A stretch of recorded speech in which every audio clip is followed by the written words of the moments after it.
তৃণমূলে bank account নিয়ে এবার তদন্তে এনফোর্সমেন্ট ডিরেক্টরেট। কলকাতার 5 জায়গায় তল্লাশি চালাচ্ছে ইডি। তৃণমূলের অ্যাকাউন্টে কি ঢুকেছিল? শিক্ষা দুর্নীতির টাকা, কয়লা পাচার, বালি পাচারের টাকাও কি ঢুকেছিল তৃণমূলের অ্যাকাউন্টে? তারই তদন্ত শুরু করেছেন তদন্তকারী অফিসাররা। প্রকাশ সিনহা আমাদের প্রতিনিধি সরাসরি রয়েছেন আমাদের সঙ্গে।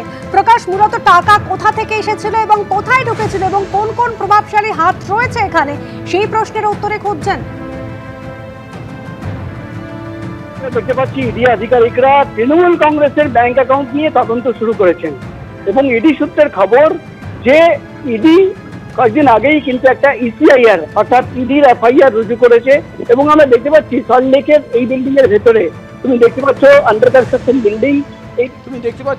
কনস্ট্রাকশন বিল্ডিং, এই বিল্ডিং এর ভেতরে কিন্তু ইডি আধিকারিকরা রয়েছেন, নিচে কেন্দ্রীয় বাহিনীর জওয়ানরা দাঁড়িয়ে রয়েছেন এবং মূলত ইডি আধিকারিকরা এফআইআর করে তারা কিন্তু তদন্ত করে দেখছেন যে মূলত তৃণমূল কংগ্রেসের অ্যাকাউন্টে যে কয়েক হাজার কোটি টাকা জমা পড়েছে বা কোথায় থেকে এই টাকা আসলো। এবং আরও একটা যেটা সবচেয়ে বড় প্রশ্ন, যে তৃণমূল কংগ্রেসের অ্যাকাউন্ট থেকে টাকা আলটিমেটলি কোথায় পৌঁছে গেল, অর্থাৎ আলটিমেট বেনিফিশিয়ারি কারা। প্রাথমিক অনুসন্ধানের পর ইডি আধিকারিকরা মনে করছেন যে দলের শীর্ষ নেতৃত্ব যারা ছিলেন তাদের কাছে কিন্তু টাকা পৌঁছে গেছে, বেনামি প্রপার্টি, একটা চ্যারিটেবল ট্রাস্ট এবং একাধিক নতুন তথ্য সামনে এসছে।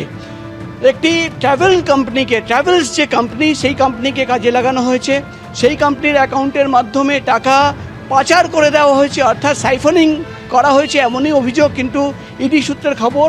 অর্থাৎ তৃণমূল কংগ্রেসের ব্যাংক অ্যাকাউন্ট নিয়ে এতদিন ধরে যে বিতর্ক ছিল, একাধিক অভিযোগ ছিল, সেই অভিযোগ সামনে রেখে সেই অভিযোগের নেপথ্যে কী রয়েছে, তার কতটা সত্যতা রয়েছে এবং প্রাথমিক অনুসন্ধানের পর যে চাঞ্চল্যকর তথ্য ইডির তরফে জানা যাচ্ছে যে একটি ট্রাস্টের নাম সামনে আসছে, যেই ট্রাস্টের অ্যাড্রেস খুঁজে পাওয়া যাচ্ছে না। তাহলে কি সেই ট্রাস্টকে কাজে লাগানো হয়েছিল টাকা সাইফন করার জন্য, একাধিক প্রভাবশালীদের কাছে টাকা পৌঁছে দেওয়ার জন্য?